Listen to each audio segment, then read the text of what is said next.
सिलाई मशीन और जादुई सुई धागा।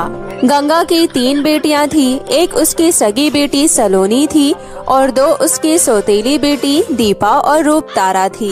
गंगा अपने तीनों बेटियों को एक समान प्यार करती थी। उसने कभी भी अपने तीनों बेटियों में कोई भी भेदभाव नहीं किया। उसने जिस लाड प्यार से अपनी बेटी को पाला, उसी लाड प्यार से उसने अपनी सौतेली बेटी को भी पाला। आज गंगा अपने जीवन के आखिरी पल गिन रही थी। बेटी, मेरी प्यारी बेटी, मेरी बात को ध्यान से सुनो। बेटा, अब मेरे पास ज्यादा वक्त नहीं है। मेरे जाने का समय हो गया है।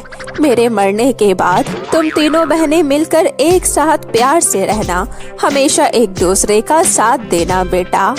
इतना बोलकर गंगा इस दुनिया से हमेशा के लिए चली जाती है। उसकी तीनों बेटियों को अपनी माँ के जाने का बहुत दुख होता है। ऐसे ही समय बीतता है। सलोनी अपनी माँ की तरह ही सिलाई मशीन पर बैठकर लहंगा सिल रही होती है और उसकी दोनों सौतेली बहनें बैठकर गप्पे मार रही होती है। दीदी सुबह से लहंगा सिलते सिलते कमर दुख गया है। दीदी, आप दोनों में से कोई आकर बाकी का काम कर दीजिए ना दीदी, मुझसे अब और काम नहीं हो रहा है।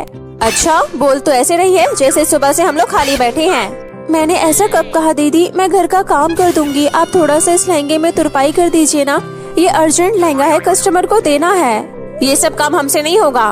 दीदी, मुझे बहुत भूख लग रही है, सुबह से ही मैं काम कर रही हूँ, दोपहर होने वाला है। तो क्या हुआ, एक ही बार में खा लेना, हमने तुम्हारा खाना निकाल कर रख दिया है।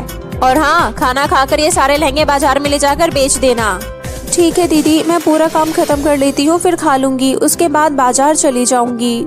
उसके बाद सलोनी जल्दी जल्दी अपना काम खत्म करने के बाद खाना खाने किचन में जाती है तो थाली देखकर कहती है, ये क्या, ये तो रात का बासी चावल है। सलोनी को बहुत तेज भूख लगी थी, इसलिए वो वही बासी भात खाकर बाजार में लहंगा बेचने चली जाती है। वो उधर सड़क के किनारे बैठकर लहंगा बेच रही होती है। इधर दोनों बहनें अपने लिए मटर पनीर और पूड़ी बनाती है।